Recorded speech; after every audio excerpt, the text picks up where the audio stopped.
dela, primeiro, o que é um gás?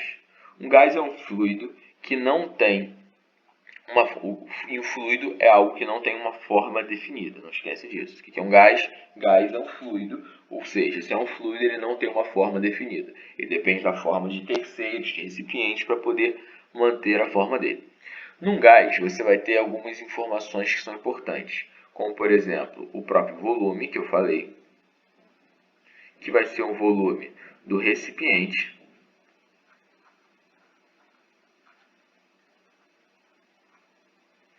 certo?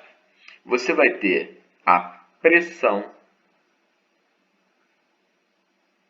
O que é pressão? O gás tem suas moléculas agitadas. Essas moléculas vão colidindo contra as paredes do recipiente. Então isso aqui vai ser o número de colisões. Beleza? E aqui você tem a temperatura do gás. O que seria essa temperatura? Ela vai ser a agitação térmica, né? A agitação das moléculas. Já falei sobre isso no início desse módulo. A agitação molecular. Só que aqui, e cada uma dessas grandezas precisa de uma unidade medida, óbvio, como tudo. Então, volume aqui, ele pode ser expresso em litro, pode ser expresso em metro cúbico, pode ser expresso em centímetro cúbico. Você pode usar qualquer unidade de volume, não tem problema nenhum trabalhar com isso. Beleza? Agora, quando você fala de pressão, as unidades são... Você pode usar Newton por metro quadrado, né, que é o famoso Pascal. Você pode usar o ATM, você pode usar o bar, você pode usar libra, seja lá o que for, não tem problema. Você pode usar qualquer unidade também. O problema está aqui, ó, temperatura. Temperatura você só pode usar Kelvin. Ah, por que eu só posso usar Kelvin? Porque quando você vai trabalhar com a temperatura, imagina que você vai dizer, fazer uma conta, eu vou te mostrar já já, tá? Mais fácil. Que assim você vai estar direcionado já. Então, se liga. Esses caras aqui são chamados de variáveis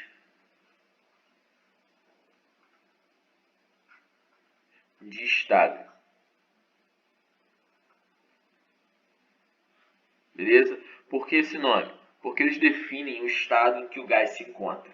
Tá? E para você relacionar essas variáveis de estado, você vai estar aqui usando a famosa equação de Clapeyron. Então, equação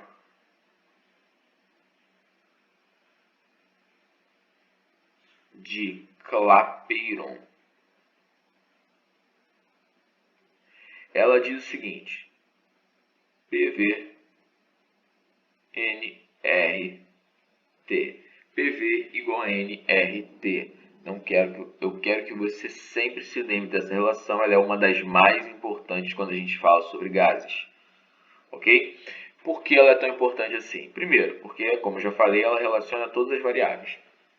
E segundo, porque qualquer conta, até mesmo as daqui para frente, a gente pode utilizar, a gente consegue resolver a partir da equação de Clapeyron. É só pensar um pouquinho, tá? Então, vamos lá. Primeiro, quem são esses caras que eu botei aqui e não falei? N é chamado de número de mols, beleza? É representado por Nzinho. Esse cara expressa uma quantidade de gás. A partir de agora, a quantidade de gás não vai ser expressa por massa somente ou volume somente. A gente vai expressar ele pelo número de mols. Tá? Pô, o gás está muito pesado. Eu tenho muito gás, então tem um alto número de mols. Tá certo? Então, continuando aqui. Só um segundinho.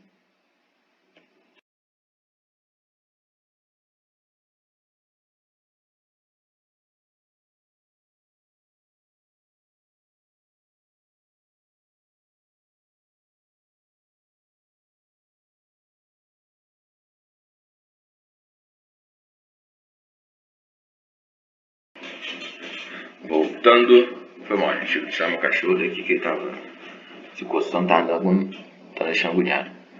Ó. Então, número de mols não esquece. Isso aí é uma quantidade. Continuando. O que a gente vai falar aqui? Que esse número de mols, vai ser expresso como a massa do gás. Tá? Ah, eu tenho 50 gramas de gás. Então é a massa dele. Dividido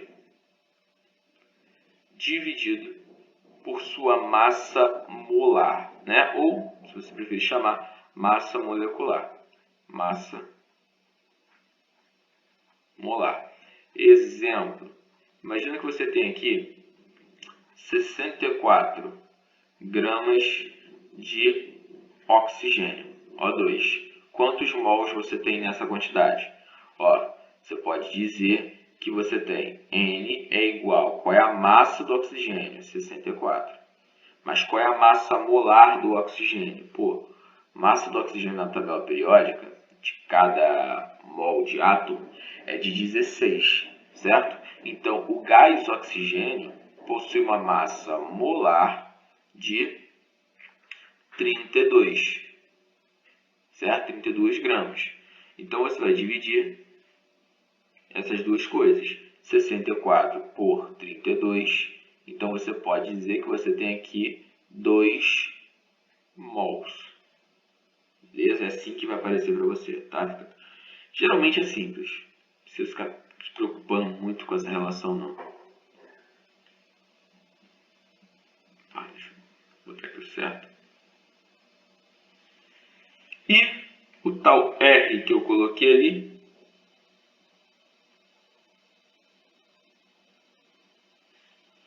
esse R é o chamado valor constante, né?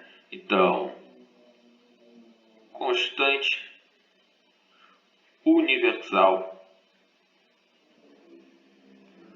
dos gases. Como eu já disse, isso aqui é uma constante. O valor dele, o principal, 0,082 atm litro mol Kelvin, certo? Mas também ele pode aparecer com outro nome, né? Outro valor, 8,3 joule por mol Kelvin. Os dois valores aqui são válidos, não esquece, os dois valores são válidos. Mas fica tranquilo quanto a isso, porque o problema sempre diz, considere a constante 0,082 ou considere a constante 8,3, o problema vai te dizer. A principal ação aqui é saber como aplicar na equação de Clapeyron. Tá? Eu vou fazer exercício com vocês para mostrar isso. Mas antes aqui, vamos logo fechar esse assunto. Que não, ainda não, acabou.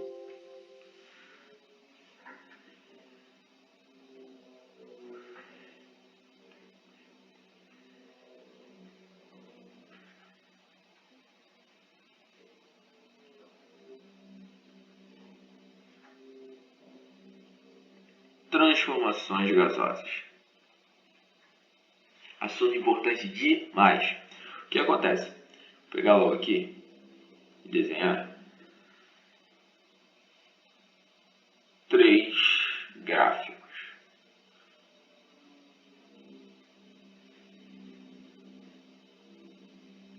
Certo? Então aqui você tem 3 gráficos. Pode reparar isso.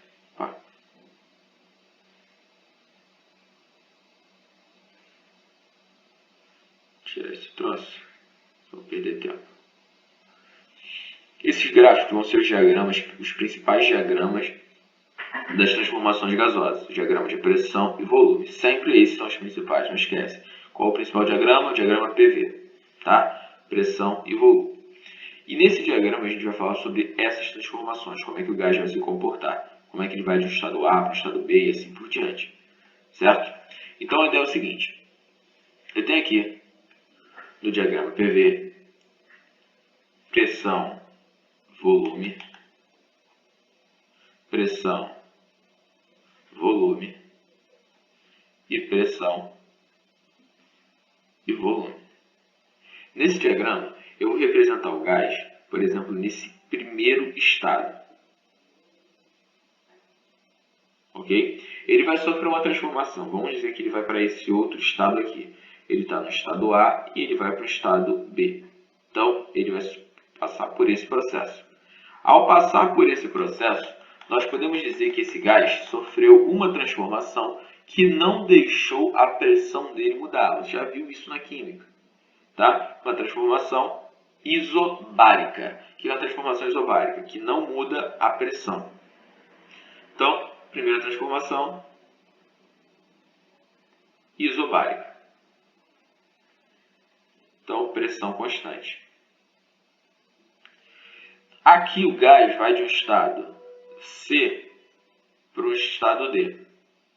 Só que a diferença é que nessa transformação, o gás não vai mudar o seu volume.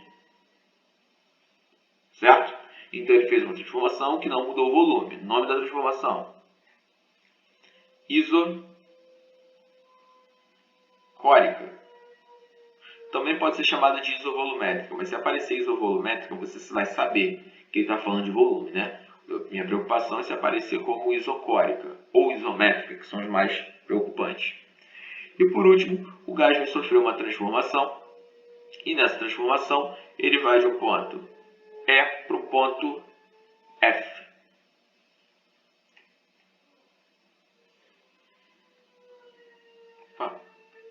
Vai de um ponto E para um ponto F.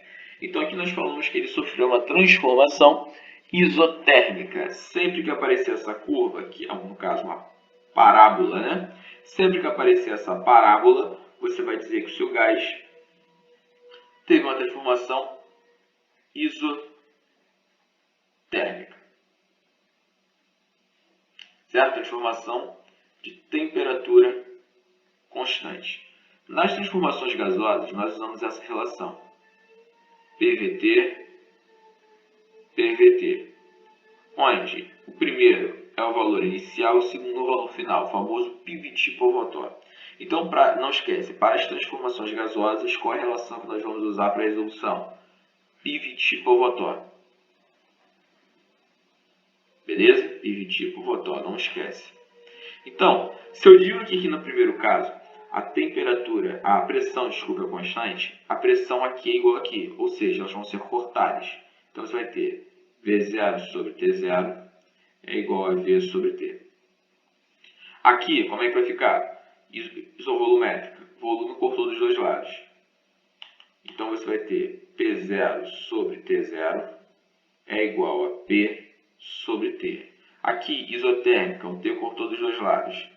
P0, V0, PV. Certo? Então,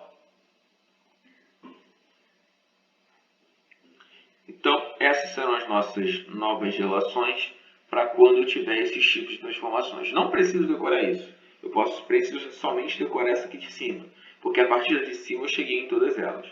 É o estudo da energia térmica e suas transformações, beleza? E suas trocas também.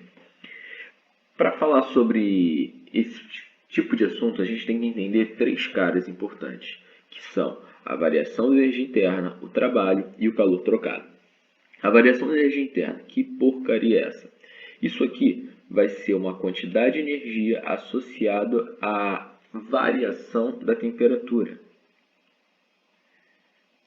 Variação da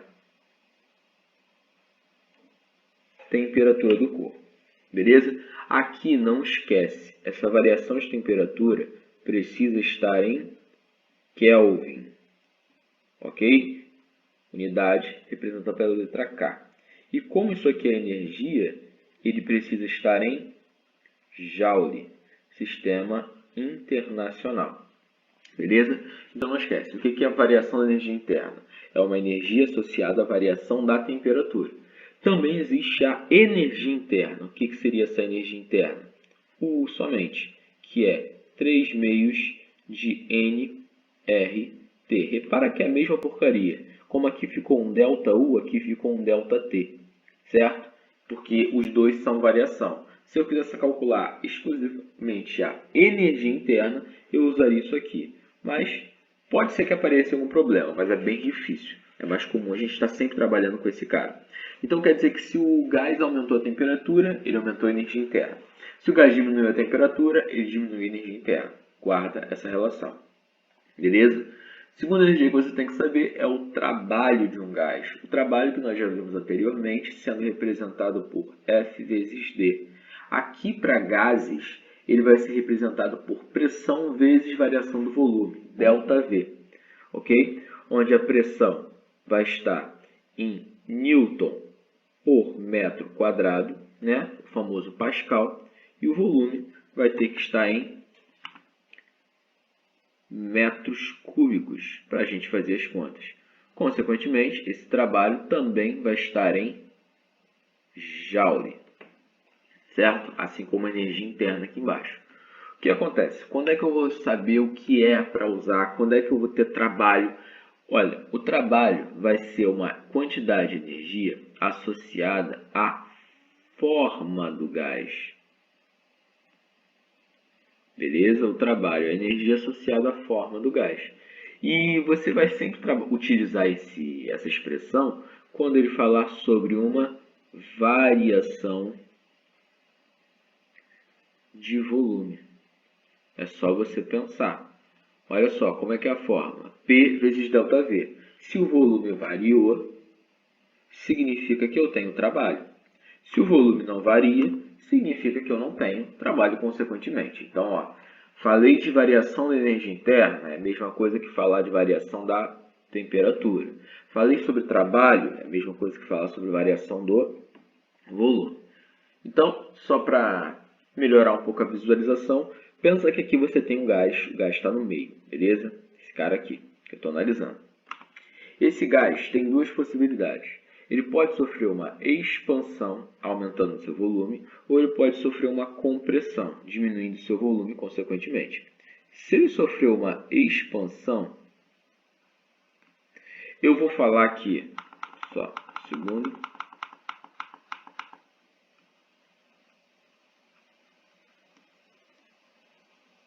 Só para ficar centralizado mesmo.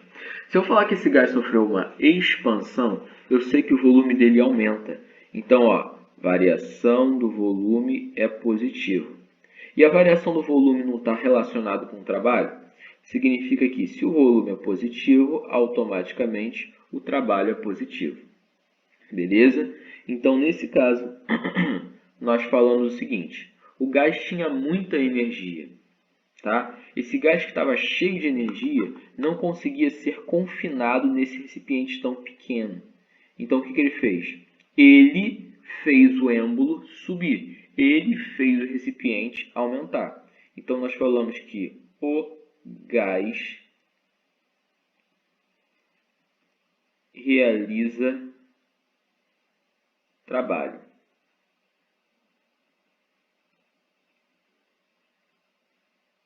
Beleza? Então, o gás tinha muita energia e pouco espaço. Então, ele realizou o trabalho para aumentar o volume. Na segunda situação, aqui com a compressão, vai ser o contrário.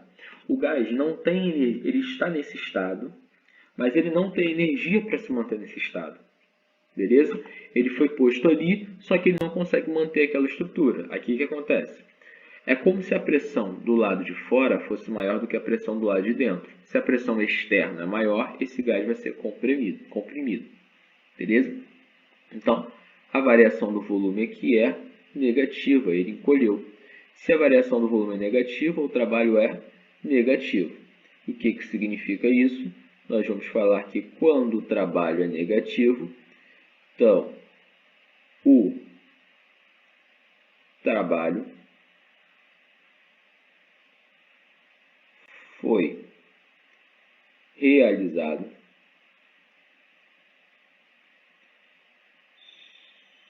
sobre o gás. Então, ó, trabalho realizado pelo gás, o gás expande. Trabalho realizado sobre o gás encolhe. Tá certo? Para fechar essa parte do trabalho, vamos falar aqui rapidinho sobre os gráficos. Os diagramas que nós temos aqui são diagrama PV, tá certo? Esses são os mais importantes. O que isso significa? Significa que quando o volume sair de um ponto, volume 1, e for para um volume 2, olha a setinha. O que vai te dizer se ele está aumentando ou não é a seta. Significa que isso aqui é uma expansão. O volume aumentou. Certo? Agora, se ele saiu desse volume e veio para cá, olha a setinha. O volume está diminuindo. Isso aqui é uma compressão. Certo? Em todo problema de gráfico, nós sempre falamos o seguinte.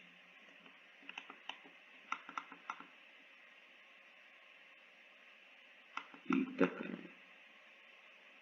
Em todos os problemas de gráfico, nós falamos o seguinte. O trabalho ainda é calculado pelaquela forma, né? P delta V, mas você pode afirmar também que ele é a área da figura. Não sei se você lembra, mas nós já falamos disso anteriormente lá na mecânica. Quem era o trabalho no gráfico? O trabalho era a área do gráfico. Aqui é a mesma coisa, beleza? Então, quem seria o trabalho no primeiro gráfico aqui que eu coloquei? O trabalho seria tudo que está abaixo da figura. Então, isso aqui tudo é o trabalho. E aqui no segundo caso, isso aqui tudo é o trabalho. Então, não esquece, quem é o trabalho é a área da figura. Que figura? Que está abaixo da minha reta, que está abaixo da minha função. Certo? Calor trocado. Então, aqui você tem que tomar muito cuidado para não confundir. Calor trocado e variação de temperatura são coisas diferentes. Tá? Quando falar de variação de temperatura, qual é a energia? Variação da energia interna. Quando eu falar sobre calor trocado, é só saber se ele está perdendo ou recebendo energia. Se ele recebe, tu vai falar que o calor é maior do que zero. Se ele perde, o calor é menor do que zero. Beleza? E aí nós caímos na primeira lei da termodinâmica, que fala que o calor recebido ou perdido vai influenciar diretamente na temperatura e no volume, certo? Então, se eu ganho calor, eu posso aumentar a temperatura e aumentar o volume. Se eu perco calor, eu posso diminuir a temperatura e diminuir o volume. Essa fórmula também é escrita dessa maneira aqui, ó. ΔU igual a Q menos trabalho. Mas o que você prefere, o que você vai utilizar, seja a primeira maneira ou a segunda, é indiferente, que representa sempre a mesma coisa. Essa primeira lei da termodinâmica, ela é uma lei de conservação, tá? Guarda isso, para o Enem é importante. Conservação de energia. Ela diz para a gente que a energia do universo sempre se mantém constante, tá certo? Então, vamos lá. Falei de temperatura, energia interna. Falei sobre volume, é trabalho. Falei sobre troca de calor, é simplesmente o calor trocado, que eu representei aqui como Q. A primeira lei da termodinâmica relaciona as três informações. É uma lei de conservação de energia.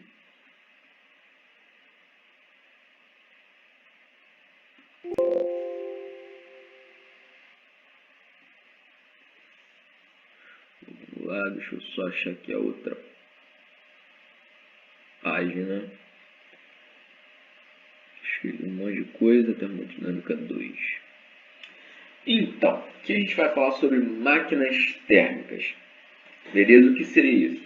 Uma máquina térmica é um aparelho que converte energia em energia, em um tipo de energia, que é energia térmica, em trabalho, certo? Em movimento, em uma ação.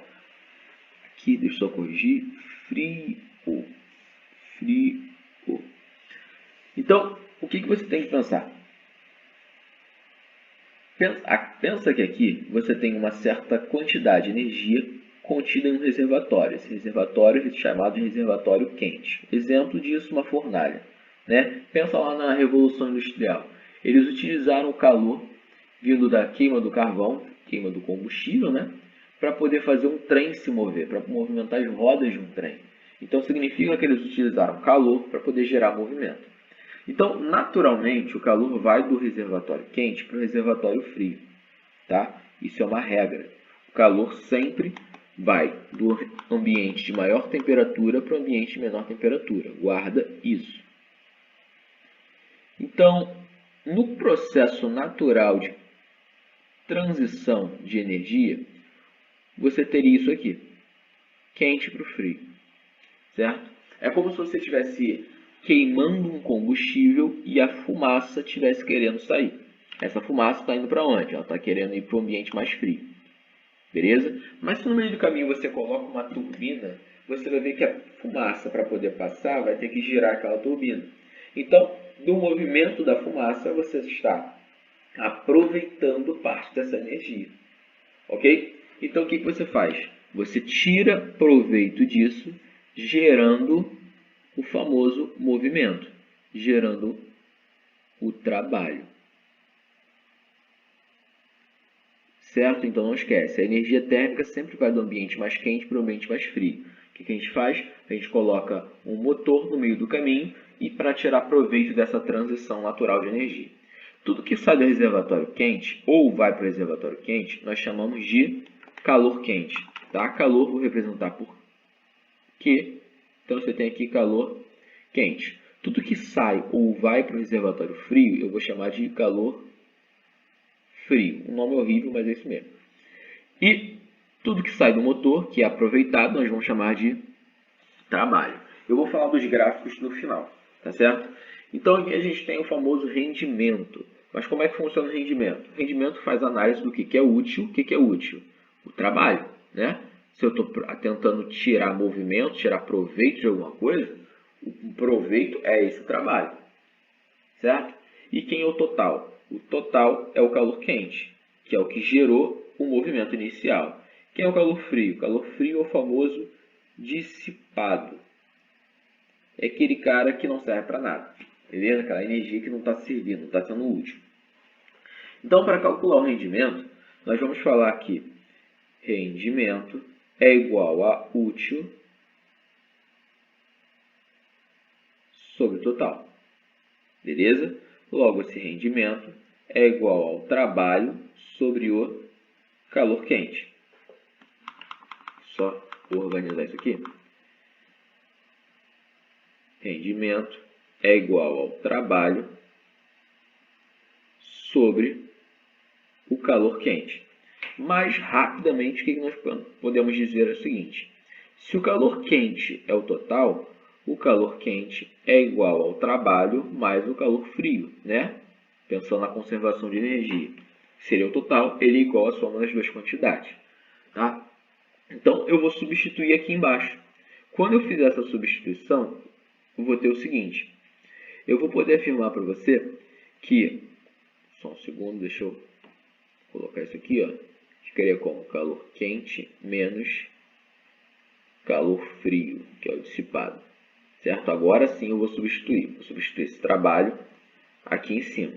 Quando eu faço essa substituição, eu vou ter que 1 menos calor frio sobre calor quente.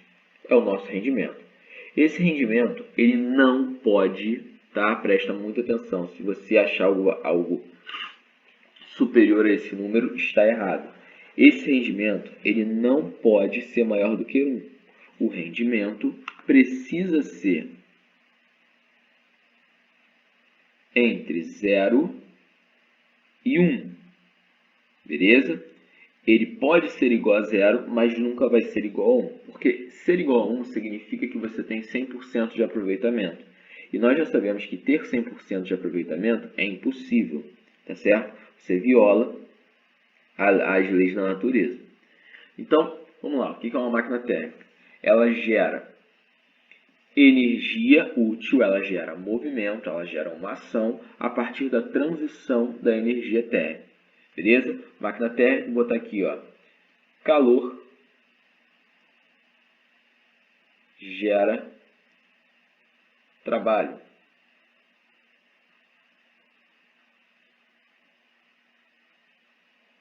Ok? Então, bora lá. Refrigerador. Refrigerador vai funcionar exatamente no contrário. A gente vai fazer com que o ar frio, o calor frio, né, saia do reservatório frio e vá para o reservatório quente. Pô, como assim? Cara, é impossível. Espontaneamente, isso é impossível. Você nunca vai conseguir que a energia saia de um lugar frio e vá para um lugar quente. Isso viola as leis da natureza. Tá certo? Então, aqui esse calor quente e esse calor frio, eles estão sendo forçados a fazer isso. Como assim sendo forçados? Nós falamos que, ao invés de estar realizando o trabalho ser algo espontâneo, eles vão estar recebendo o trabalho. Tem alguém fazendo força para que isso aconteça. Um exemplo disso é o ar-condicionado. Como é que o ar-condicionado funciona? Você simplesmente coloca ele na parede e ele já está funcionando? Não, você precisa ligar ele na tomada, não é? Então quer dizer que para o ar-condicionado funcionar, ele precisa receber energia elétrica. Quem está fazendo o papel dessa energia elétrica? O trabalho. Então, quando ele recebe energia, o motor faz essa troca.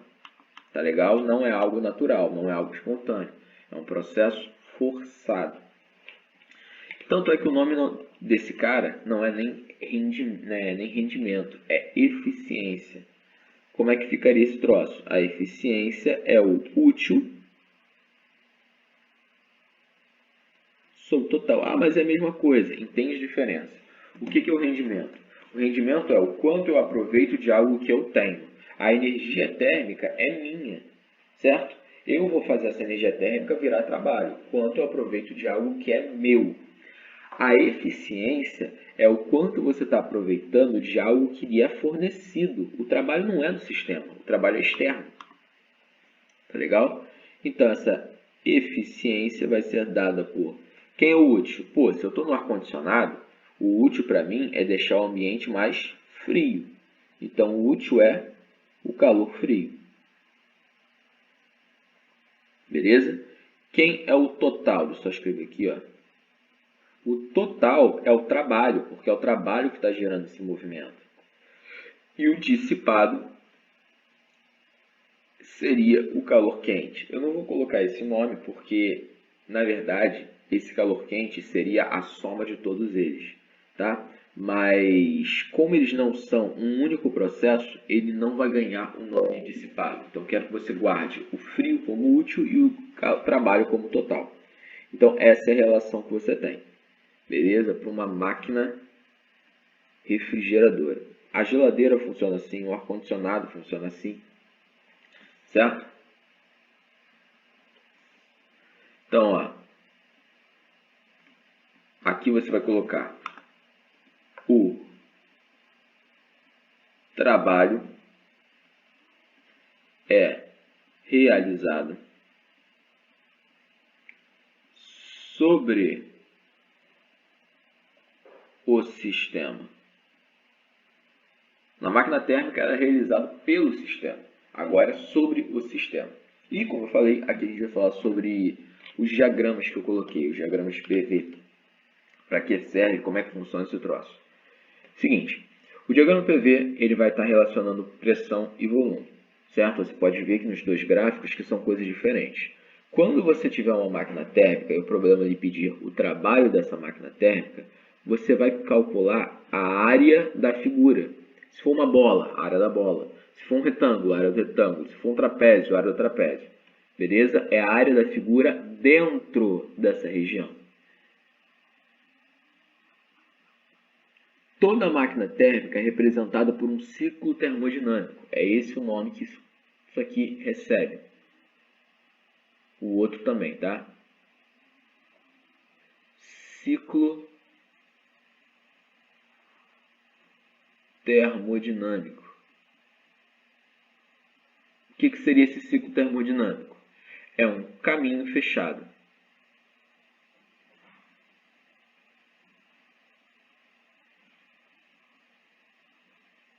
Certo? Então, vamos falar que eu comecei aqui no ponto A, fui do A para o B, fui do B para o C e fui do C para o D. Tudo que eu falar aqui está valendo para o outro, tá? E se eu pedir o trabalho, eu quero do ciclo. Tá? Deixa eu só corrigir aqui. Ciclo. Eu estou querendo o trabalho A, B, C, D, A. Certo? Que no caso é a área da figura, como eu já falei para vocês. Numa máquina térmica, como o trabalho é realizado pelo gás, lembra, o trabalho é, vou até botar aqui do lado dela, o trabalho é positivo. Aqui no refrigerador, como o trabalho é realizado sobre o gás, o trabalho é negativo. Beleza?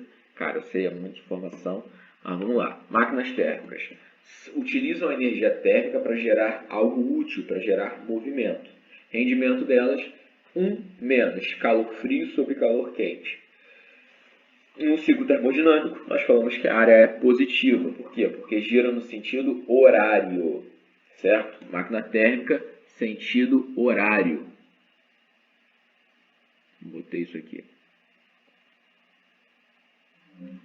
Trabalho positivo. Num refrigerador, você vai falar que ele é responsável por tirar a energia de um lugar que está frio e mandar para um lugar que está quente. Isso não é natural, isso não é espontâneo. Logo, você tem que realizar trabalho sobre o sistema. Se o trabalho é realizado sobre o gás, o trabalho é negativo. A eficiência é igual ao calor frio sobre o trabalho. Como é que eu identifico um refrigerador? Você vai ter o sentido anti-horário. Beleza? Vamos então para o próximo quadro.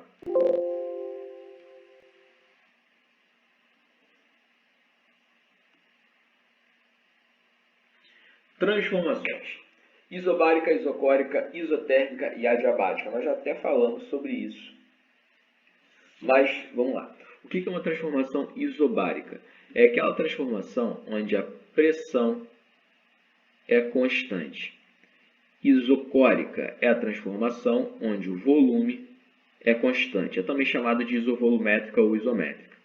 E transformação isotérmica é a transformação onde a temperatura é constante.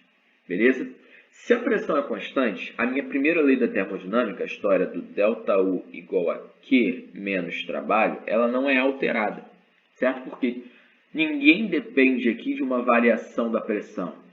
Certo? Todo mundo depende da pressão, não da variação dela. Então, aqui não vai gerar problema nenhum.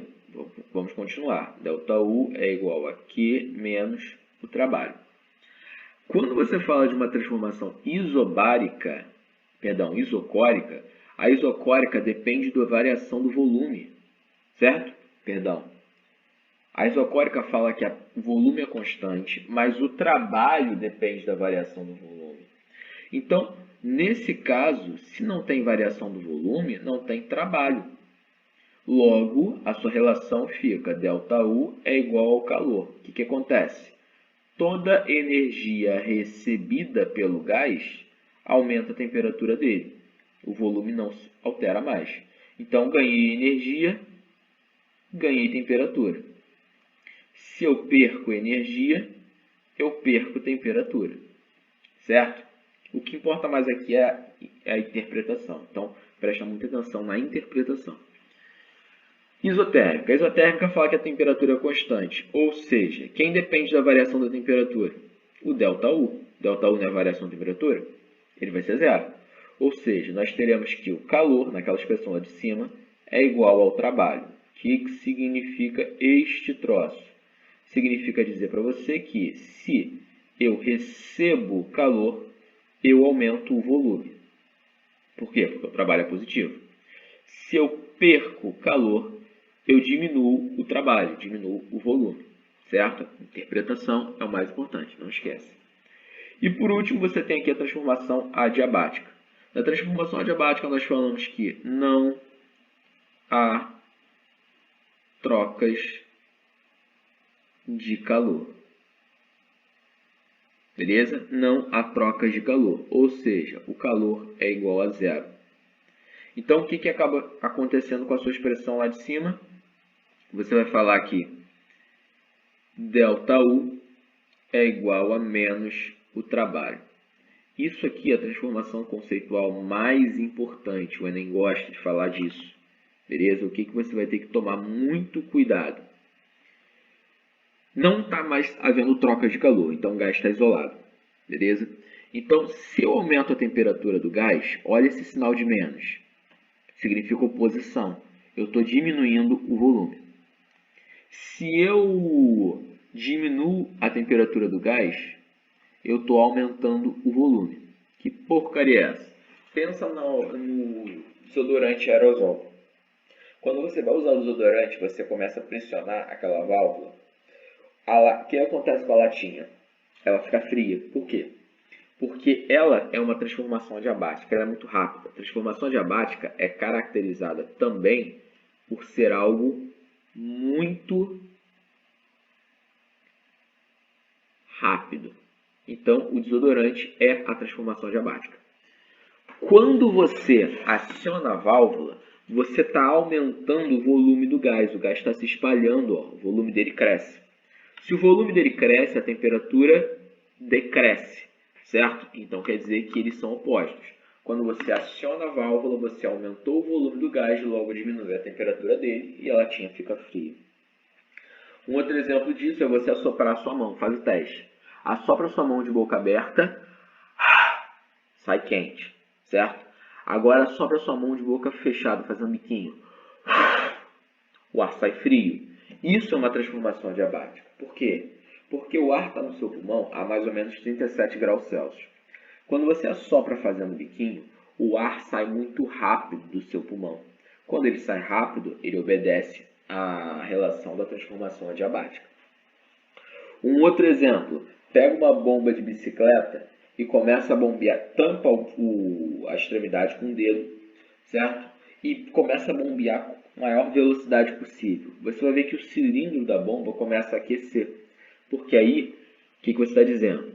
Se o volume do gás está diminuindo, significa que a temperatura dele está aumentando. Mais uma vez, transformação adiabática. E vamos fechar aqui, graças a Deus, falando sobre a máquina de Carnot. O que seria a máquina de Carnot? Ela seria uma idealização da máquina térmica, certo?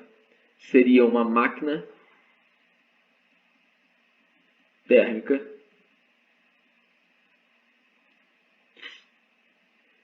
ideal, certo? O que significa ser ideal? É ter um rendimento de 100%? Não, é ter o melhor aproveitamento de energia, beleza? Diminuir as perdas ao máximo. Então, a ideia é o seguinte. Carnot, que foi um engenheiro da época, ele idealizou uma máquina que funcionava em dois reservatórios. Um reservatório quente e um reservatório frio, certo? E para fazer a ligação entre esses dois reservatórios, ele colocou isso aqui seria o quente, tá? A isotérmica lá de cima, isso aqui seria o frio. Então, para fazer a ligação entre esses dois reservatórios, ele colocou uma curva chamada de adiabática. Então, adiabática, essas são essas linhas azul claro. Ele falou o seguinte, o calor no reservatório quente é proporcional à temperatura quente. O calor no reservatório frio é proporcional à temperatura fria. Então, o meu rendimento, que é o rendimento de Carnot, é 1 menos temperatura fria sobre a temperatura quente. Essa é a única alteração que ele colocou. Então, não esquece, sempre que o programa falar sobre máquina de Carnot, ele está se referindo a um rendimento máximo. E o rendimento máximo não é 100%. Por quê? Porque é impossível. Então, é o melhor aproveitamento de energia possível. Beleza? Então, vamos fechar por aqui. Um forte abraço para você, um beijo no seu coração. Tchau, tchau.